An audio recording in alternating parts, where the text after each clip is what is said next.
तो hey guys, welcome back to another video. और आज मैं बात करने वाली हूँ इंडियन मिडिल क्लास फैमिली के बारे में।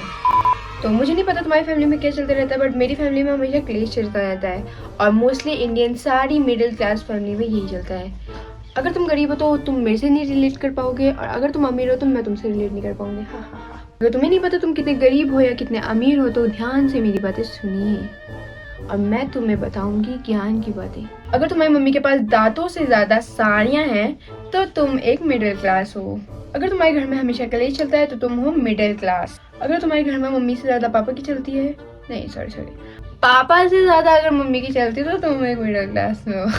अगर तुम्हारी मम्मी घर में पिटती है तो तुम हरियाणा से हो या बिहार से हो, क्योंकि वहाँ के लड़के सिग्मा होते हैं ना।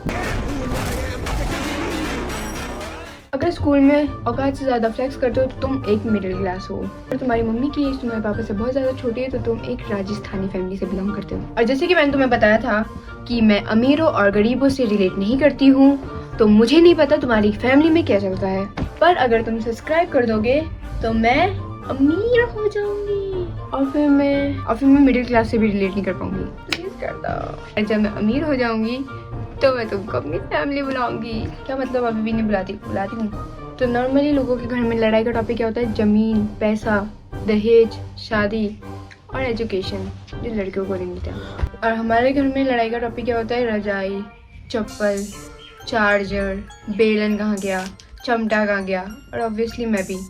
तो भाई स्टैंडर्ड देख रहे हो तुम, लोगों के घर में किस तरह की और किस टॉपिक पे लड़ाई होती है। और मेरे घर में खास करके तब जब मेरे घर में कोई फेस्टिवल आ रहा हो, और मैं रैंक करूंगी फर्स्ट में दिवाली को, रक्षाबंधन को और खास करके मेरे बर्थडे को, क्योंकि उस टाइम पे लोग मुंह जमा के बैठ जाते हैं। जैसे कि मेरे घर में अगर कोई मुंह जमा के बैठ गया तो पूरा फेस्टिवल की ऐसी कम तैसी मच जाती है। और होली के टाइम हमारे घर में कलेश नहीं होता है, क्योंकि हमारे घर में कोई होता ही नहीं है, सब अपनी अपनी जगह रहते हैं। अरे भाई क्या बोल रहा है, सब तेरी तरह थोड़ी होते हैं। भाई होता है यार, तुम नहीं रिलेट कर पाओगे क्योंकि तुम हो गरीब।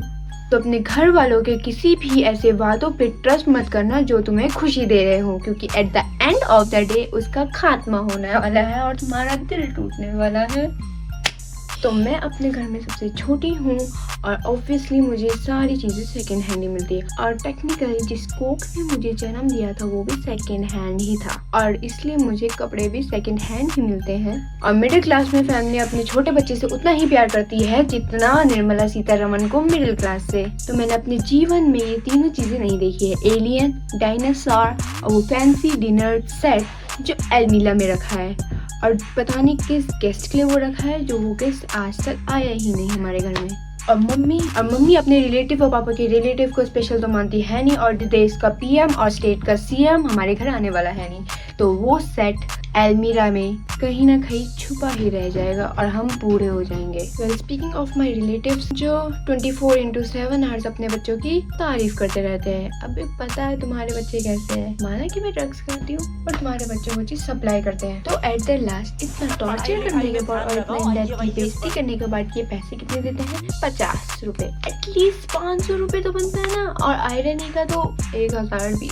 और मेरे पेरेंट्स इन रिलेटिव से ज्यादा बड़े हिटर्स जो किसी की भी बात में मैनिपुलेट हो जाते हैं और मेरे पे बिल्कुल भी ट्रस्ट नहीं करते। मतलब अगर कोई रिलेटिव बोलेगा ना कि जीरो को देखो, तो उनका डायरेक्ट निशाना पहले मेरे पे होता है। और हमारे पेरेंट्स भी किसी के रिलेटिव है, वो भी तो हमारी तारीफ किसी को भी पिला सकते हैं, बट नहीं। अरे गधी, पेल सकता है लिखा है वो, लेट मी डू इट। हमारे पेरेंट्स भी तो किसी के रिलेटिव हैं, वो भी तो हमारी तारीफ पेल सकते हैं ना उनके सामने। मेरा है भागो दो शेर है, लिरिकल मेला तेरा भाई सेना है, करे सिम बहुत जने मशीन हूँ, थोड़ा सा फींड हूँ, थोड़ा सा बनता है, मैं सर्टिफाइड एफ्रो समुराई। जी हाँ तू बहुत ही गंडवा है, बस चोटे धुएं में कमरा है।